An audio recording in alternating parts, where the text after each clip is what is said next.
अस्सलाम वालेकुम। अच्छा जी, हमारा जो दूसरा सेशन दूसरे टेस्ट के लिए जो रिवीजन सिलेबस हमारा हम कवर कर रहे हैं, that was labour costing and inventory valuation. कल हमने लेबर कॉस्टिंग पे डिस्कशन की थी, उसके डिफरेंट जो एस्पेक्ट्स थे जो एग्जामिनेबल हैं लर्निंग कर्व के अलावा, उनको हमने कल कवर किया था। लर्निंग कर्व जैसे हमने पढ़ते हुए भी डिसीजन मेकिंग के साथ ही उसको कवर किया था, तो रिवीजन में भी हम इसको डिसीजन मेकिंग के साथ ही रखेंगे। तो फिलहाल कल हमने उसके अलावा बाकी कॉन्सेप्ट का रिकैप किया था। किसी बच्चे के जहन में लेबर कॉस्टिंग को लेके कोई सवाल, क्योंकि कल हमारी क्लास लाइव नहीं हो पाई थी, ऑनलाइन क्लास थी, तो किसी कोई एरिया कोई एस्पेक्ट आपके जहन में ऐसा हो जो हमें मज़ीद टच करने की ज़रूरत है तो पूछिए जी। Any question? क्योंकि डेफिनेटली मैं अपनी असेसमेंट, अपनी जजमेंट के मुताबिक जो एस्पेक्ट मेरे जहन में आते हैं रेगुलर क्लास की डिस्कशन से, पास पेपर की डिस्कशन से जो हमने कवर किए होते हैं, उनको मैं कोशिश करता हूँ समराइज वे में आपसे एक ओवरव्यू के अंदाज में डिस्कस कर लिया जाए, ताकि आपकी रिवीजन हो जाए और आपको अपनी प्रैक्टिस करते हुए पास पेपर की उनमें थोड़ी आसानी हो जाए। इसी तरह अब हम इन्वेंट्री वैल्यूएशन के चैप्टर पर ज़रा नज़र डालते हैं। इन्वेंट्री वैल्यूएशन का चैप्टर प्रीवियसली तो कोई बहुत ज़्यादा अहम नहीं होता था, बड़ा रेयर इसकी अपीयरेंस एग्जाम में आती थी, लेकिन रिसेंट ट्रेंड में हम देखते हैं कि एग्जामिनर ने इसका वेट एकदम बढ़ा दिया है।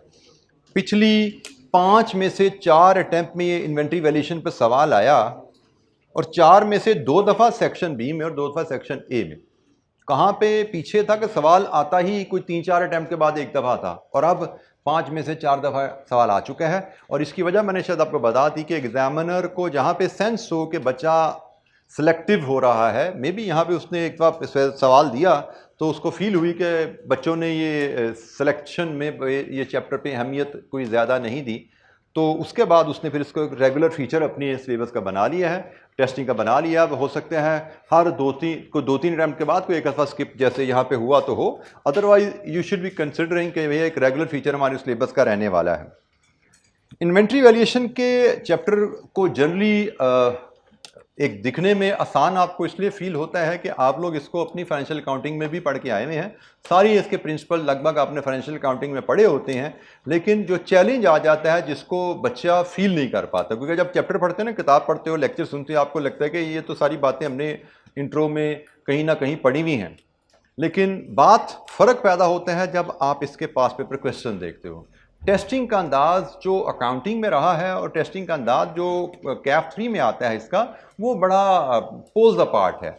और हमें इन्वेंट्री वैल्यूएशन क्वेश्चन जब क्वेश्चन हमें आता है तो अक्सर ये चैलेंजिंग क्वेश्चन बन के हमारे सामने आता है एग्जाम में। उसकी वजह मैं फिर कह रहा हूँ, एक तो बच्चों का फोकस इस पर कम रहता है कि ये अकाउंटिंग में पढ़ा था तो ये तो वही चीज़ है, इस वजह से प्रैक्टिस कम होती है, और अक्सर बच्चे सिलेक्टिव होने की वजह से इस पर बिल्कुल भी फोकस नहीं कर रहे होते, तो इसलिए प्रॉब्लम आ रही होती है। तो मेरे हिसाब से अगर आप इसको तवज्जो से इस चैप्टर को आपने इसको कवर किया हो तो उतना चैलेंजिंग ये चैप्टर है नहीं। इसमें हम ओवरव्यू अगर लें, इसमें क्या क्या प्रिंसिपल हैं और क्या क्या टेक्निक्स हैं जो हमें आनी चाहिए, जो इसमें टेस्ट की जाती हैं। तो सबसे पहले तो हम इन्वेंट्री की बात कर लें। हमारे पास इन्वेंट्रीज में raw material, work in process, finish goods होते हैं। इस चैप्टर में वर्क इन प्रोसेस की तो बात बिल्कुल नहीं की जाती, क्योंकि वर्क इन प्रोसेस की बात की जाती है हमारी प्रोसेस कॉस्टिंग में, ठीक है। इस चैप्टर में अगर डिस्कशन होगी तो वो रॉ मटेरियल की बात होगी, रॉ मटेरियल की वैल्यूएशन की बात होगी, फिनिश गुड्स की वैल्यूएशन की बात होगी, एंड स्टोर्स एंड स्पेयर की वैल्यूएशन की बात होगी। और जब हम बात करें रॉ मटेरियल और स्टोर एंड स्पेयर, हम पढ़ चुके हैं कि इनकी वैल्यूएशन का प्रिंसिपल एक ही होता है, दोनों में कॉस्ट जो है एक ही तरीके से कैलकुलेट की जाती है। हाँ, फिनिश गुड्स का इशू फर्क है, क्योंकि फिनिश गुड में रॉ मटेरियल भी इस्तेमाल हो रहा है, लेबर भी इस्तेमाल होती है और ओवरहेड्स भी, तो इसकी कैलकुलेशन में रॉ मटेरियल कॉस्ट के अलावा लेबर एंड ओवरहेड को भी शामिल करना पड़ता है, तो उसकी तरह थोड़ी सी कॉम्प्लिकेटेड कैलकुलेशन होती है। और हमें एग्जाम में क्वेश्चन जो आए हुए हैं, यूजुअली इसके नाम से क्वेश्चन आता तो नहीं, लेकिन आ जाए कोई दिक्कत नहीं है, हमें क्वेश्चन इसके रेफरेंस से भी आए हुए हैं, इसके रेफरेंस से भी आए हुए हैं। ये तो जैसे मैंने कहा प्रोसेस कॉस्टिंग में एड्रेस हो जाता है, इसके रेफरेंस से हमें क्वेश्चन आया नहीं, लेकिन मैं फिर बोल रहा हूँ आ भी जाए तो कोई इशू नहीं है, क्योंकि वही असूल जो यहाँ पे लगते हैं वो सारे के सारे असूल स्टोर्स एंड स्पेयर्स पे भी एप्लीकेबल है। हमने इन्वेंट्री के बारे में बेसिक असूल पढ़ा हुआ वैल्यूएशन के बारे में, जैसे चैप्टर का नाम वैल्यूएशन है, तो हमने पढ़ा हुआ जी फाइनेंशियल स्टेटमेंट में इन्वेंट्री की वैल्यू ली जाती है लोअर ऑफ कॉस्ट और एनआरबी। फिर हमने कॉस्ट के रेफरेंस से डिस्कशन की हुई है, रॉ मटेरियल की कॉस्ट कैसे ली जाती है। ये कॉन्सेप्ट डिफरेंट क्वेश्चन में टेस्ट हुआ हुआ है कि रॉ मटेरियल कॉस्ट में क्या क्या आइटम्स शामिल होती हैं। रॉ मटेरियल कॉस्ट में शामिल होती हैं price paid to supplier, cost of material also include import duties, taxes other than recoverable या refundable, transport inward cost, handling and other cost directly attributable to the purchase of goods, trade discount, rebates and other similar item are deducting in determining the cost. हमें material खरीदा गया और कहा गया इसकी value बताओ, तो हमने उस मटेरियल की कॉस्ट कैलकुलेट करनी है पहले, फिर हमने उस मटेरियल की एनआरवी कैलकुलेट करनी है। तो यहाँ पे हम डिस्कस कर रहे हैं जो मटेरियल हम सप्लायर से खरीदते हैं उसकी कॉस्ट कैसे मेजर की जाएगी। उसकी कॉस्ट की कैलकुलेशन में सप्लायर को जो पेमेंट हुई वो भी आती है, हमने ट्रांसपोर्टेशन इनवर्ड पे की वो भी आती है, हमने ट्रांजिट इंश्योरेंस पे की वो भी आएगी, कोई ड्यूटीज पे की हैं, टैक्सेस पे की हैं जो रिकवरेबल नहीं है वो भी कॉस्ट में ऐड होंगे, और हैंडलिंग लोडिंग अनलोडिंग चार्जेस हैं। सप्लायर के गोदाम से लेके आपके गोदाम में पहुंचने तक जितना खर्चा रास्ते में लगा है वो सारा मटेरियल की कॉस्ट का हिस्सा बनता है। ये हमें IS2 ने गाइडलाइन दी हुई है, अकाउंटिंग में पढ़ के आए हो, यही IS2 यहां पे भी एप्लीकेबल है। कॉस्ट ऑफ मटेरियल परचेज कैसे मेजर की जाती है, तो भाई जो cost of material purchase calculate करने का तरीका यहां पे है वही तरीका स्टोर्स एंड स्पेयर पे है, जैसे मैंने बात की, क्योंकि ये भी मटेरियल परचेज फ्रॉम सप्लायर होता है, ये भी मटेरियल परचेज फ्रॉम सप्लायर होता है, सेम असूल है। वर्क इन प्रोसेस को भी हम डिस्कस नहीं करते, ये हम प्रोसेस कॉस्टिंग में डिस्कस कर लेंगे। फिनिश गुड्स की हम बात कर लेते हैं। फिनिश गुड में रॉ मटेरियल जो खरीदा वो इस्तेमाल होता है उसकी कॉस्ट आएगी, रॉ मटेरियल यूज की कॉस्ट आएगी, इसमें हम ऐड करते हैं labour cost and production overheads ताकि हमें कॉस्ट पता लग सके गुड्स बनाने में खर्चा कितना आया। और ये भी हमने finish goods account work in process के थ्रू फिनिश गुड की कॉस्ट निकालनी सीखी हुई है। तो हम वर्क इन प्रोसेस जब कंप्लीट हो जाता है तो गुड्स प्रोडक्ट फिनिश गुड्स पे ट्रांसफर होती हैं कॉस्ट के ऊपर, और तमाम cost work in process account में एक्यूमुलेट की जाती है। कैसे, वो हमने वर्क इन प्रोसेस अकाउंट बनाना सीखा। मैं फिर यहां पे क्लियर कर दूं, वर्क इन प्रोसेस की वैल्यूएशन का पार्ट फर्क है, पार्शली कंप्लीट गुड्स की वैल्यूएशन का पार्ट फर्क है, वो हम डिस्कस करते हैं प्रोसेस कॉस्टिंग में। लेकिन वर्क इन प्रोसेस जब प्रोडक्शन कंप्लीट हो जाती है तो कहां ट्रांसफर होता है, फिनिश गुड में, वो कंप्लीट यूनिट्स है। कंप्लीट यूनिट्स की कॉस्ट हमारी इस चैप्टर की डिस्कशन में आ जाती है। ठीक है, जो कंप्लीट नहीं हुई प्रोडक्शन वो वर्क इन प्रोसेस कॉस्टिंग में पढ़ा जाएगा, और जो प्रोडक्शन कंप्लीट हो जाती है वो वर्क इन प्रोसेस क्रेडिट होकर फिनिश गुड को डेबिट हो रहा है, वो इस चैप्टर के स्कोप में आ रही है। हमने फिर एनआरवी की डेफिनेशन भी पढ़ी है। असूल है हर आइटम ऑफ इन्वेंट्री का आप कॉस्ट मेजर करो, हर आइटम ऑफ इन्वेंट्री की आप एनआरवी मेजर करो, और कॉस्ट और NRV which ever is lower उस पर फाइनेंशियल स्टेटमेंट में दिखाते हैं। और एनआरवी कैसे मेजर की जाती है, amount that can be obtained from disposing of N inventory in the normal course of business less any further cost that would be incurred in getting it ready for the sale or disposal. Final cell value minus cost incurred to complete the cell. In simple words ये है NRB की definition, cell value minus cost incurred to complete the cell. NRB is usually higher than the cost unless product is damaged और obsolete. ये भी एक असूल याद रखिएगा, डैमेज और ऑब्सोलीट गुड की एनआरबी आपकी कॉस्ट से कम होती है, लेकिन किसी नॉर्मली फिनिश प्रोडक्ट की एनआरबी हमारी ज्यादा होगी उससे, कॉस्ट से। एनआरवी के रेफरेंस से एग्जाम फोकस पॉइंट जो याद रखना है, हमें माजी में ऐसे टेस्ट किया गया है कि हमें एक प्रोडक्ट की डिस्पोजल के लिए एक से ज़्यादा option, more than one option हमें बताई गई हैं। फॉर एग्जांपल हमें कहा जाता है कि हमारे पास डैमेज इन्वेंट्री है, हम चाहें तो उसको एज डैमेज ही रिड्यूस वैल्यू पे बेच दें या उसको फुल प्राइस पे बेचें आफ्टर इनकरिंग रिपेयर कॉस्ट। हमें डैमेज इन्वेंट्री के रेफरेंस से ऐसे पास पेपर में सवाल मिलते हैं जहां पे हमें कहा जाता है भी उसको बेचने की दो ऑप्शन है। डैमेज है तो रिड्यूस वैल्यू पे बिक सकती हैं एज इज वेरियस बेसिस पे, डैमेज है तो रिपेयर करके फुल प्राइस पे बिक सकती हैं। अब इसका मतलब हमें एक आइटम को बेचने की दो ऑप्शन अवेलेबल हैं। ऐसे केस में हम दोनों ऑप्शन में एनआरवी निकालते हैं और जो एनआरवी हाई होगी उसको कॉस्ट से कंपेयर करके विच एवर इज लोअर का असूल लगाएंगे। अब दो एनआरवी आ गई, पहले हम दो एनआरवी कैलकुलेट करते हैं, दोनों में जो हायर वैल्यू है उसको लेके हम कॉस्ट से कंपेयर करेंगे। So higher NRV versus cost किया जाएगा यहाँ पे। ठीक है, ये एक असूल याद रखिएगा, ये एग्जामिनेशन में माजी में टेस्ट हुआ हुआ है। कॉस्ट के रेफरेंस से हमने फाइफो और एफको के असूल पढ़े हुए हैं। और माजी में हमें सवाल जो आए हुए हैं स्टोर लेजर कार्ड के ऊपर काफ़ी ज़्यादा सवाल आया हुआ है, फाइफो के ऊपर भी सवाल आया हुआ है, एफको में भी सवाल आया हुआ है, और हमारी किताब में इस पर कंप्रीहेंसिव इलस्ट्रेशन और पास पेपर क्वेश्चन अवेलेबल हैं। हमने इनको एग्जाम में डिस्कस भी किया हुआ है, फर्स्ट इन फर्स्ट आउट और एफको, और हमें परपेचुअल मेथड से स्टोर लेजर कार्ड मेंटेन करने पे क्वेश्चन आए हुए हैं। और even if I recall correctly recent time में जो 18 नंबर का सवाल है वो भी शायद ऐसा ही है। स्प्रिंग 25 में 18 मार्क का जो क्वेश्चन इन्वेंट्री वैल्यूएशन पे आया हुआ है, अगर मैं गलती नहीं कर रहा तो वो भी स्टोर लेजर कार्ड ही है, जो कि एफको या फाइफो मेथड पे है। ठीक है, तो मैं इसका भी रिव्यू आपके साथ डिस्कस करता हूं। इसमें नॉर्मली क्या की एडजस्टमेंट होती हैं जो हमें स्टोर लेजर कार्ड में या उसकी अकाउंटिंग एंट्रीज के रेफरेंस से पूछा जाता है। स्टोर लेजर कार्ड और अकाउंटिंग एंट्रीज ये दो चीज़ें हैं जो हमें माजी में रेगुलरली आती हैं कि फाइफो के हिसाब से स्टोर लेजर कार्ड बनाए और इसकी अकाउंटिंग एंट्रीज पोस्ट करें, एफको के हिसाब से स्टोर लेजर कार्ड बनाए और इसकी अकाउंटिंग एंट्रीज पोस्ट करें। हमारी किताब में ये इलस्ट्रेशन भी हैं, पास पेपर क्वेश्चन भी हमें मिलते हैं इस एंगल पे। और फाइफो एफको के बेसिक प्रिंसिपल में मुझे नहीं लगता हमें किसी बच्चे को कोई दिक्कत होनी चाहिए, इसलिए मैं उसकी कैलकुलेशन में उसकी डिस्कशन में नहीं जाता। मैं मेन जो टाइम आपके साथ लगाना चाहता हूँ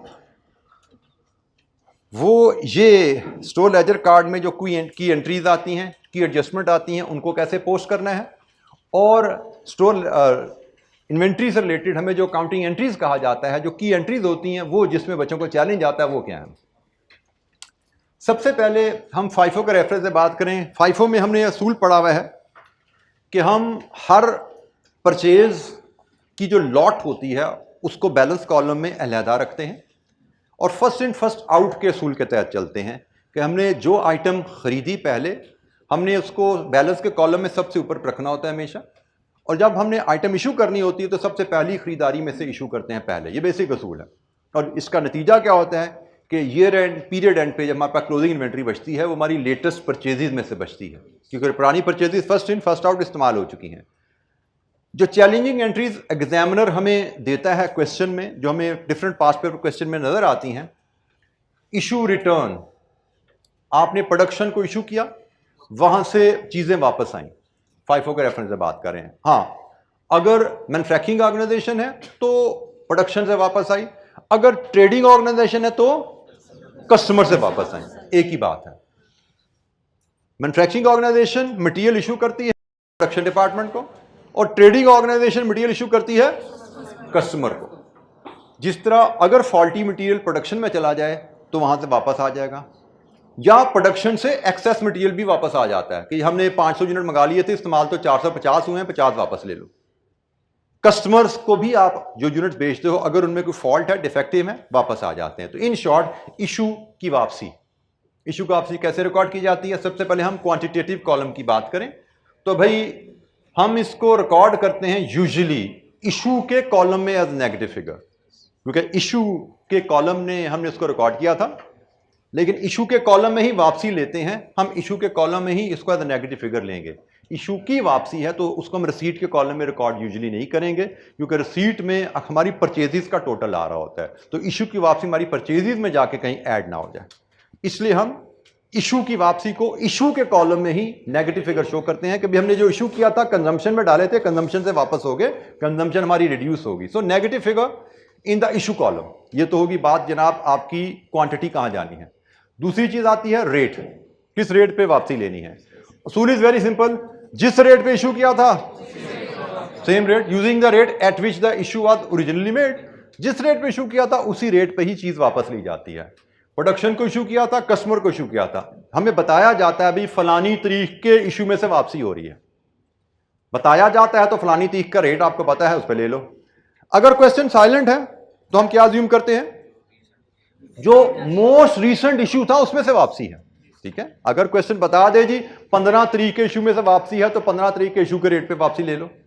और क्वेश्चन अगर नहीं बताता, वो कहते हैं जी यूनिट्स वापस आए हैं, तो भाई आखिरी इशू कब किया था वापसी से पहले, वो 16 को किया था, 17 को किया था, जब इशू किया था आखिरी उसमें से वापसी ली जाती है। तो एनीवेज रेट हमने कहां से लेने हैं वो बता दिया आपको, और यूनिट्स हमने कहां पोस्ट करने ले लिया। अब तीसरी बात आती है बैलेंस कॉलम की अपडेशन।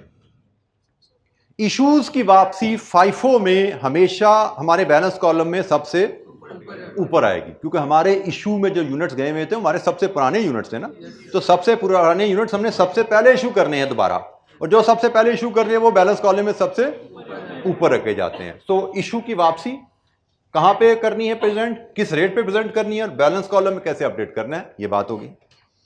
फिर बात का जो डिफेक्टिव इश्यूज आते हैं उनके बदले में रिप्लेसमेंट इशू करनी होती है।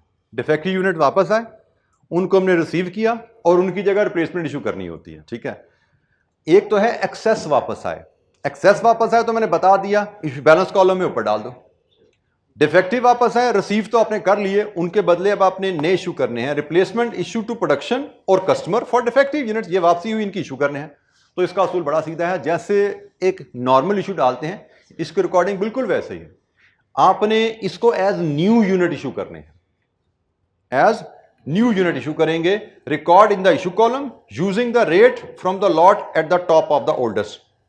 यह ध्यान में रखिएगा, आपने जब भी रिप्लेसमेंट इशू करनी है, रिप्लेसमेंट आप इशू करेंगे नॉर्मल इशू की तरह, मतलब इसमें कोई नई बात नहीं है।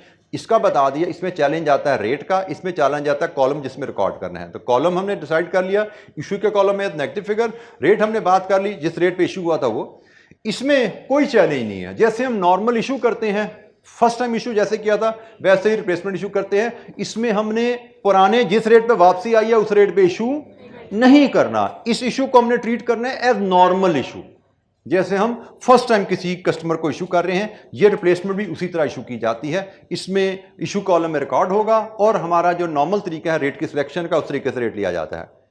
रिटर्न टू सप्लायर, हमने मटेरियल जो हमें प्रोडक्शन से वापस आया अगर वो डिफेक्टिव है तो हमें उसको सप्लायर को वापस भेजना होता है। सप्लायर की वापसी, सप्लायर से जब मटेरियल हमें मिला था हमने कहां रिकॉर्ड किया था, रिसीट में। तो अब ये सप्लायर को वापस जा रहा है ना, ये भी रिकॉर्ड होगा रिसीट में, लेकिन अब नेगेटिव है।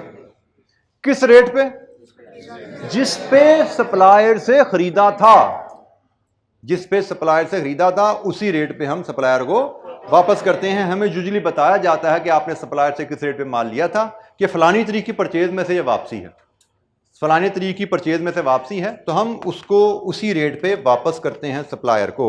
और बैलेंस कॉलम में जिस लॉट में से माल वापस गया है उस लॉट को अपडेट करते हैं। अब ये इशू नहीं है कि फाइफो के ऊपर चलेगा। Return to supplier is not issue जिसमें हम फर्स्ट इन फर्स्ट आउट को फॉलो कर रहे हैं। रिटर्न टू सप्लायर है लॉट नंबर 1 2 3, लॉट नंबर 3 में से वापसी हुई, तो लॉट नंबर 3 में से निकलेंगे वो, रेट भी उसी का, यूनिट भी उसी का। हमारे पास बैलेंस कॉलम में 1 2 3 जगह हमारे यूनिट्स बटे हुए हैं। हमें बताया जाता है भाई इस लॉट में से वापसी हुई है, तो जिस लॉट में से वापसी हुई है उसको अपडेट करेंगे। फाइफो में तो सबसे ऊपर वाले में से यूनिट निकलते हैं, लेकिन डिफेक्टिव यूनिट जो सप्लायर को वापस जा रहे हैं हमें बताया जाता है किस लॉट में से वापसी है, उस लॉट को अपडेट किया जाता है। और इसी तरह सप्लायर से जब यूनिट्स वापस आएंगे, हमने डिफेक्टिव यूनिट सप्लायर को वापस किए, सप्लायर ने हमें उनको रिप्लेस करके नए यूनिट भेज दिए। तो भाई नए यूनिट्स को हमें यूजुअली यूनिट्स भेजे जाते हैं, उनका रेट वही होता है, क्योंकि हमने खरीदे तो नए नहीं है ना, खरीदे तो पुराने ही हुए हैं। हमने खरीदे थे 10 रुपए पे, वापस किया 10 रुपए पे, रिप्लेसमेंट आई फिर 10 रुपए पे, रेट नहीं बदल जाता। जिस रेट पे खरीदे थे उसी रेट पे हम वापस करते हैं और उसी रेट पे हमें रिप्लेसमेंट मिलती है, रेट यहां पे नहीं बदलता। बहरहाल ये यूनिट हम रिसीट कॉलम में रिकॉर्ड करेंगे और ओरिजिनल परचेज प्राइस पर रिकॉर्ड करेंगे, और बैलेंस कॉलम में ये सबसे लास्ट पे आएंगे, क्योंकि ये बिल्कुल फ्रेश यूनिट्स हैं, ये सप्लायर से हमें फ्रेश यूनिट्स आए हैं। यहां पे याद रखिएगा, प्रोडक्शन से जब वापस आते हैं यूनिट्स, ये फ्रेश यूनिट्स नहीं हैं, ये पुराने यूनिट्स से जो हमने प्रोडक्शन को दिए थे वापस मिले, इसलिए हम बैलेंस कॉलम में सबसे ऊपर रखते हैं, इनको दोबारा सबसे पहले इस्तेमाल करना है। ये हमारे जो यूनिट्स वापस आ रहे हैं ये सप्लायर से आ रहे हैं, ये फ्रेश यूनिट्स हैं, फ्रेश यूनिट्स हैं, सबसे नए यूनिट्स हैं, इनको हम बॉटम पर रखते हैं ताकि हम सबसे एंड में इनको इस्तेमाल करेंगे। ये जनाब हमारी स्टोर लेजर कार्ड के रेफरेंस से ये चैलेंजिंग एंट्रीज होती हैं, जिसमें बच्चों को थोड़ी दिक्कत होती है कि किस कॉलम में किस रेट पे एंट्री डालनी है और बैलेंस कॉलम को कैसे अपडेट करने हैं। तो ये आपकी हमारी किताब में भी समरी अवेलेबल है, और मैंने ये समरी आपके पास यहाँ पे डिस्कशन के लिए, रिवीजन के लिए यहाँ पे रखी कि चैलेंजिंग एरिया फाइफो के रेफरेंस से क्या रहते हैं। सेम यही ट्रांजैक्शन एफको में भी चैलेंज का बाइस बनती हैं, वही ट्रांजैक्शन है कि इशू की वापसी हुई है। जी बेटा, सप्लायर को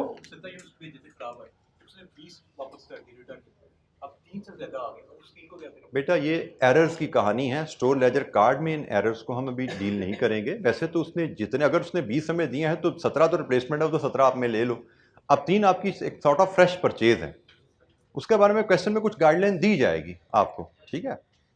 क्वेश्चन में कुछ गाइडलाइन आपको होनी चाहिए, क्योंकि ये एक एरर है, या तो परचेज देगा तो रेट बताएगा, अदरवाइज क्वेश्चन में कुछ इंफॉर्मेशन दी जाएगी। और मैंने जैसे आपको पहले बात की हुई है कि अगर वाली चीज़ों में अपना टाइम कम लगाया करो, क्योंकि आपने अगर तो सोच लिया कि अगर 20 आ जाए तो, अब आपने ये नहीं सोचा जब वो 20 वापस कराएगा तो साथ मजीद क्या क्या इन्फॉर्मेशन क्वेश्चन में दी जाएगी। यूजुअली क्वेश्चन में एडिशनल इन्फॉर्मेशन आपको दी जाएगी इस तरह की चीज़ों से डील करने के लिए, लेकिन आप जब अगर लगाते हो तो आप एडिशनल इन्फॉर्मेशन के बारे में सोचते नहीं हो, परेशानी में अपना टाइम काफ़ी ज़ाया कर लेते हैं। तो इस चीज़ से बेटा थोड़ा सा अवॉइड करें। मैंने पहले कहा, फिर रिमाइंड करा दूं कि ये जो क्वेश्चन प्रिंटेड आपके सामने आए बेटा उस पर सिर खपाई करें, खुद किसी सवाल को अमेंड करके उस पर सिर खपाई करने की कोशिश ना करें, क्योंकि सवाल अमेंड करने से हो सकता है डूएबल ना रहे, हैंडलेबल ना रहे, तो उसको अवॉइड करें उस एक्टिविटी को, ठीक है बेटा। तो एवको में इशू रिटर्न सेम, प्रोडक्शन से वापस आए या कस्टमर से वापस आए, कहां रिकॉर्ड होगा? बैलेंस कॉलम में। किस रेट पर रिकॉर्ड हो? बैलेंस कॉलम में, सॉरी रिकॉर्ड होगा इशू में एज नेगेटिव। इशू में एज नेगेटिव होगा किस रेट पे? जिस रेट पे ओरिजिनली इशू हुआ था। इशू रिटर्न जिस रेट पे इशू हुआ था उसी रेट पे वापस आएगा, और गाइडलाइन फिर वही है, यह एग्जामिनर बताएगा कौन सी दिन का माल वापस आया है, नहीं बताया तो लेटेस्ट इशू, ठीक है। सो इशू कॉलम में नेगेटिव और रेट कौन सा लेने हैं जिस पे इशू हुआ था। अच्छा, यहां पे अब ख्याल करना है कि ये एवको मेथड है। एवको मेथड में मैंने इशू किया था यहां पे, और यहां से यहां तक आते आते रेट बदल चुका होता है, और मैंने वापसी की पुराने रेट पे। तो हमने जब पुराने रेट पे वापसी ली तो एवरेज बैलेंस, एवरेज रेट अब आपका चेंज हो जाएगा, क्योंकि बैलेंस कॉलम में रेट कुछ और आ रहा है, अब आपकी वापसी किसी और रेट की होगी है, आपका एवरेज रेट यहां पे अपडेट हो जाता है। नॉर्मली हम एवरेज रेट अपडेट करते थे रिसीट आने पे, परचेज पे, लेकिन इस केस में इशू की वापसी पे भी एवरेज रेट आपका चेंज होगा, अपडेट होगा, ठीक है जी। यहां पे यूनिट्स की प्लेसमेंट का सवाल नहीं है, यूनिट तो सारे इकट्ठे हो जाते हैं, लेकिन एवरेज रेट अपडेट होगा। फाइफो में यूनिट्स इकट्ठे नहीं होते, हर यूनिट अलग-अलग पड़े रहते हैं। तो वहां पे हमने कहा था जी इशू वापसी है सबसे ऊपर रख दो, जिस रेट पे आए उसी पे रख दो, लेकिन यहां पे ऐसा नहीं है, हमें एवरेज रेट को अपडेट करना पड़ता है। इशू से वापस आए, उसकी जगह रिप्लेसमेंट इशू की। अब रिप्लेसमेंट इशू जैसे फाइफो में हमने बात की थी, it will be considered a new issue. आपने यहां पे रेट अपडेट कर दिया, अब जब आपने इशू करना है तो नए रेट, जो लेटेस्ट रेट चल रहा है उस पर इशू करना है अभी आपने। अब ऐसा नहीं है कि जिस रेट पे वापसी ली थी उसी रेट पे इशू करना है, वो सिर्फ सप्लायर के साथ कहानी होती है, जिस पे खरीदा था उसी पे वापस करना है। यहां पे ऐसी कोई कहानी नहीं है। वापसी ले ली, उसके बाद जब इशू करने हैं तो ये बिल्कुल फ्रेश इशू की तरह रिकॉर्ड किया जाता है, जो लेटेस्ट एवरेज रेट चल रहा है उस पर आप इसको रिकॉर्ड करेंगे, ठीक है जी। Record the issue column using the rate from the top lot at the top. ये तो गड़बड़ होगी, ये तो फाइफो वाली कहानी आ गई, ये तो फाइफो की केस क्यों आ गया यहाँ पे? ये तो फाइफो वाली कहानी आ गई भाई, ये गलत लिखा हुआ ना। ये इसको हम जरा इसका सही पढ़ने की कोशिश करें। सही कहाँ पे मिलेगा मुझे? मैं इन्वेंट्री वैल्यूएशन के चैप्टर में जाऊँ, वहाँ पे मुझे शायद सही मिला। मुझे लगता है कॉपी पेस्ट यहाँ पे स्लाइड बनाते हुए मुझे गलती हो गई है, तो लेट्स सॉर्ट इट आउट।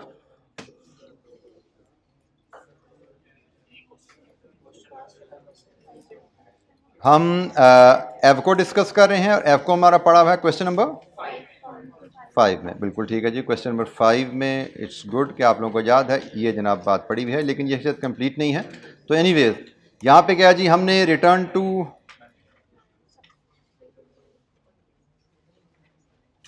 ये कंप्लीट क्यों नहीं है?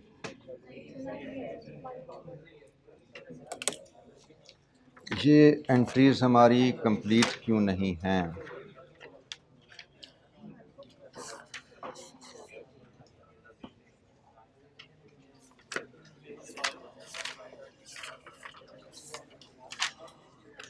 अच्छा चलें, पहले इनको यहां से हम डिस्कस कर लेते हैं।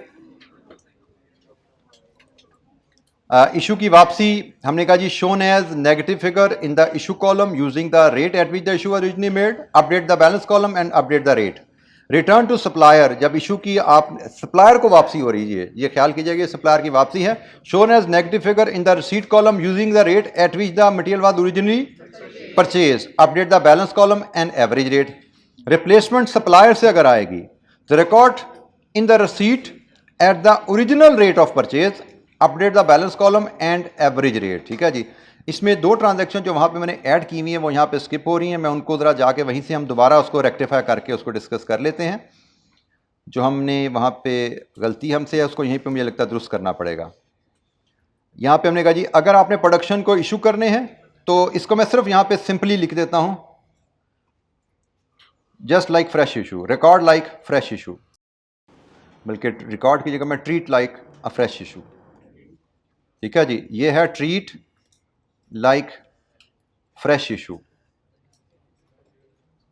फ्रेश इशू आपको पता है जो मोस्ट रिसेंट एवरेज रेट आ रहा है उस पर रिकॉर्ड किया जाता है। ठीक है, तो आपने रिप्लेसमेंट भी इशू करनी है तो एज फ्रेश इशू रिकॉर्ड करनी है।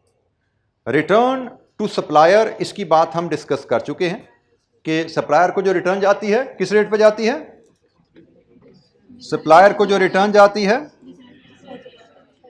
At original negative figure treat करेंगे, negative in issue column, negative in issue column, और रेट क्या होगा at original purchase rate, original purchase rate. ये मैं इंशाअल्लाह अपडेट करके आपसे आज शेयर करूंगा, ये नोट्स मैंने भी आपसे शेयर नहीं किए हुए। और अगेन बैलेंस कॉलम में आप कॉलम अपडेट करेंगे और एवरेज रेट नया डिटरमिन करेंगे। ठीक है जी, तो यहाँ पे ये दो टाइपोज हैं, इनको मैं ठीक करके आपसे शेयर कर लूंगा। सो रिप्लेसमेंट जो हमने प्रोडक्शन को इशू करने हैं या कस्टमर को इशू करने हैं वो क्या है, और सप्लायर को जो वापसी करनी है वो कैसे रिकॉर्ड करनी है, और सप्लायर से जो वापस आने हैं उसका तरीका वही ओरिजिनल परचेज रेट पे वापस आएगी और बैलेंस कॉलम आपका अपडेट हो जाएगा।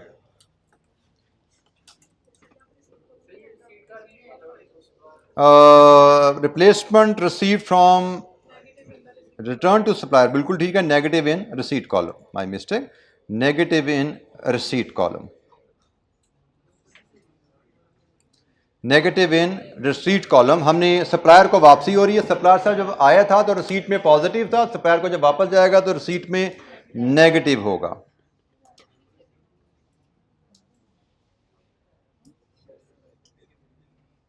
जी, एनी क्वेश्चन? ये हमारे पास जो याद रखना है कि हर एडजस्टमेंट के बाद बैलेंस में बैलेंस कॉलम भी अपडेट होगा और एवरेज रेट भी आपका अपडेट होगा। इस केस में जब रिप्लेसमेंट इशू हो रही है, इशू करने से आपका रेट अपडेट नहीं होता। ठीक है, इसमें अपडेट नहीं होगा, लेकिन जो सप्लायर को जो वापसी जा रही है ये इशू नहीं है, ये सप्लायर को वापसी जा रही है और सप्लायर को वापसी उसकी रेट ओरिजिनल परचेज पर जाती है, इसलिए यहां पे आपको बैलेंस रेट आपको अपडेट, एवरेज रेट आपको अपडेट करना पड़ता है। ये इशू है, नॉर्मल इशू है, नॉर्मल इशू में रेट अपडेट नहीं होगा। ये नॉर्मल इशू नहीं है, ये सप्लायर की वापसी है, इसमें रेट अपडेट होगा, यहां पे भी रेट अपडेट होगा और इधर भी रेट आपका अपडेट होता है, क्योंकि ये आपके नए परचेज नए रेट पे आ रही होती है। जी, एनी क्वेश्चन? अच्छा जी, हमारे पास जो स्टोर लेजर कार्ड के रेफरेंस से जो चैलेंजिंग एंट्रीज एग्जाम देता है जिसमें बच्चे फंसते हैं, वो मैंने समरी आपसे शेयर की। फिर स्टोर लेजर कार्ड से ही रिलेटेड एग्जामिनर हमें जनरल एंट्रीज भी मांगता है। जी बेटा,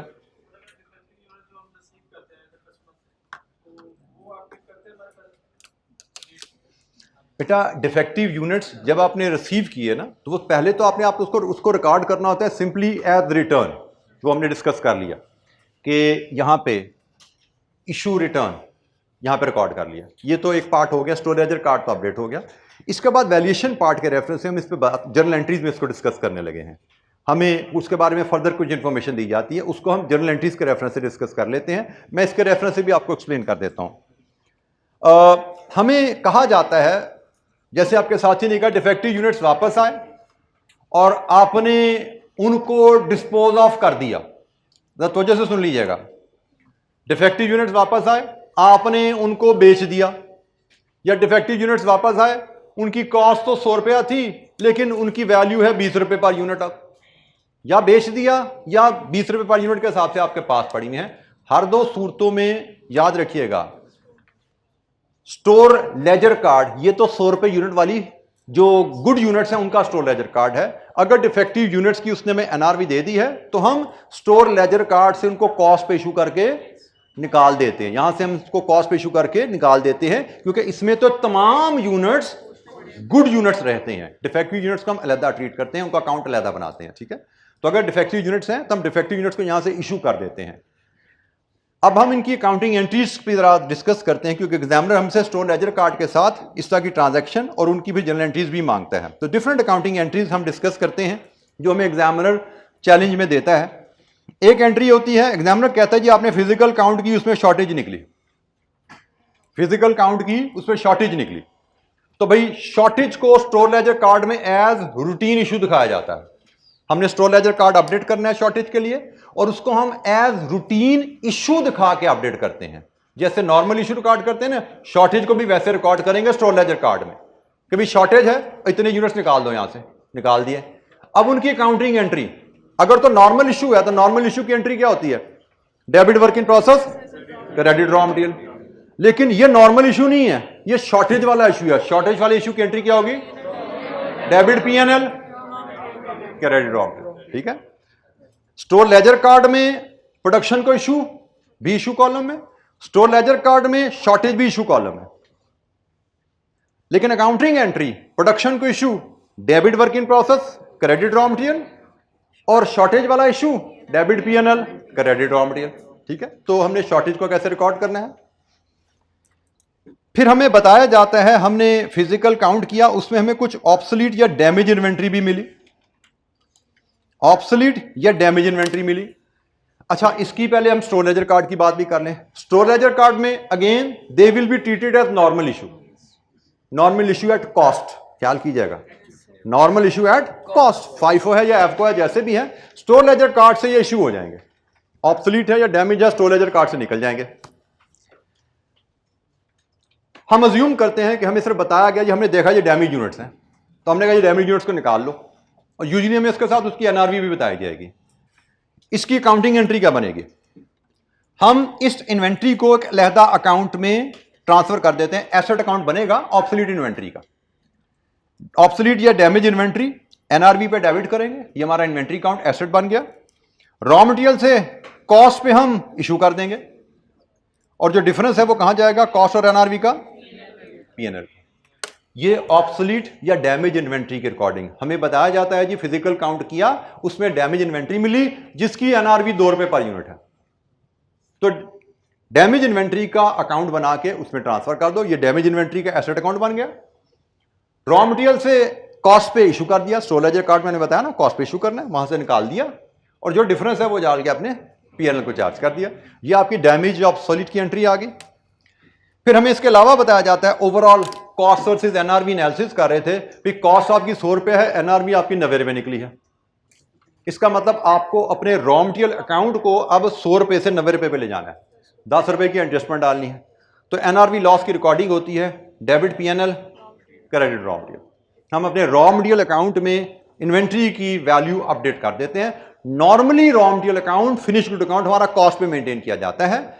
ईयर एंड पे हम कॉस्ट वर्सेस एनआरवी एनालिसिस करेंगे, फिनिश गुड्स का भी, रॉ मटेरियल का भी, और अगर हमारी फिनिश गुड्स की रॉ मटेरियल की एनआरवी कॉस्ट से कम है तो जो डिफरेंस है उसकी एडजस्टमेंट ये पास की जाती है। आई रिपीट, नॉर्मली हमारा रॉ मटेरियल अकाउंट भी, फिनिश अकाउंट भी कॉस्ट पे मेंटेन किया जाता है। It is only at the year and जब कॉस्ट वर्सेस एनआरवी किया जाएगा, और अगर एनआरवी कॉस्ट से कम होगी तो ये एंट्री डाल दी जाएगी। लेकिन अगर कॉस्ट एनआरवी से कम है तो कोई एंट्री, क्योंकि अकाउंट्स तो ऑलरेडी कॉस्ट पे मेंटेन हो रहे हैं। ठीक है, तो हमें ये हमारी एक एडजस्टमेंट ये आती है, एनआरवी एडजस्टमेंट हमारी इन्वेंट्री पे। ये है फिजिकल लॉस शॉर्टेज की एडजस्टमेंट, ये है डैमेज और ऑब्सोलीट इन्वेंट्री की एडजस्टमेंट, और ये है हमारी एनआरवी लॉस की एडजस्टमेंट की एडजस्टमेंट जो हमें इन्वेंट्री में एग्जामिनर पूछता है। इनके स्टोर लेजर कार्ड भी हमसे बनवाता है और इनकी अकाउंटिंग एंट्री भी हमसे पूछता है। और मैं फिर कह रहा हूं कि जो रिसेंट एग्जाम में आया उसमें ये अकाउंटिंग एंट्रीज और स्टोर लेजर कार्ड के रेफरेंस से ही सवाल हमसे पूछा गया था। मुझे लगता है उसमें में एक इन्वेंट्री की मूवमेंट दी गई थी, उसमें कुछ रिकॉर्डिंग एरर्स थी, उसने कहा था इन एरर्स को दुरुस्त करके स्टोर लेजर कार्ड नया बनाओ, और ये जो एरर्स हैं, जो एडजस्टमेंट है, इनकी अकाउंटिंग एंट्री भी प्रपोज करो। तो वो लगभग कोई यही बातें थी जो मैंने डिस्कस की हैं, जो हमने पीछे अपने क्वेश्चन में, इलस्ट्रेशन में भी कवर की हुई है रेगुलर क्लास में, उनको हमने रिवीजन के लिए यहाँ पे दोबारा एक दफा अपने सामने देखा।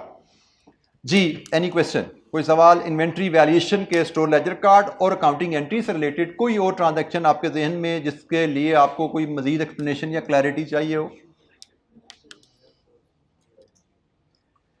अच्छा जी, एक इन्वेंट्री वैल्यूएशन का रेफरेंस, ये एक टिपिकल एक वर्किंग है जो हमने बहुत से सवालों में बनाई।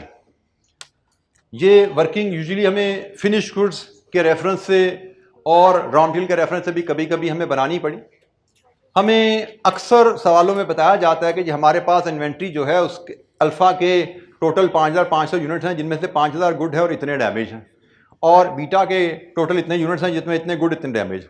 हमने जो बेसिक असूल सीखा हुआ है, मैं फिर बता दूं, ये वर्किंग हमने 3-4 सवालों में पास पेपर क्वेश्चन में इफ नॉट मोर हमने क्लास में डिस्कस की हुई है। ये वर्किंग बार बार सवालों में एग्जामिनर टेस्ट करता है। पहला असूल हमने सीखा हुआ है कॉस्ट वर्सेस एनआरवी लगाने के लिए कि अगर आपकी किसी प्रोडक्ट के कुछ यूनिट्स गुड हैं, कुछ यूनिट डैमेज हैं, तो सबसे पहला काम होता है इनको अलग-अलग कर लो। गुड यूनिट्स को अलग करो, डैमेज को अलग करो। और कॉस्ट वर्सेस एनआरवी का असूल गुड पे अलग लगाना है, डैमेज पे अलग लगाना है। नॉर्मल कोर्स में डैमेज गुड्स हैं या गुड यूनिट्स हैं, उनकी कॉस्ट बराबर रहती है। नॉर्मली इनकी कॉस्ट बराबर होती है, एनआरवी फर्क हो सकती है।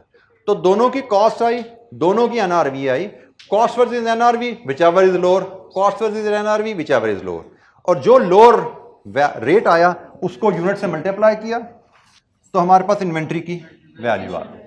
अच्छा, इसमें एक हमें जो चैलेंज एक आध क्वेश्चन में जैसे दिया गया, उसने मैं कहा था जो डैमेज और डिफेक्टिव यूनिट्स है ना, फुली कंप्लीट नहीं है। उसने कहा जी इंस्पेक्शन 70% पे हो जाती है, 60% पे हो जाती है।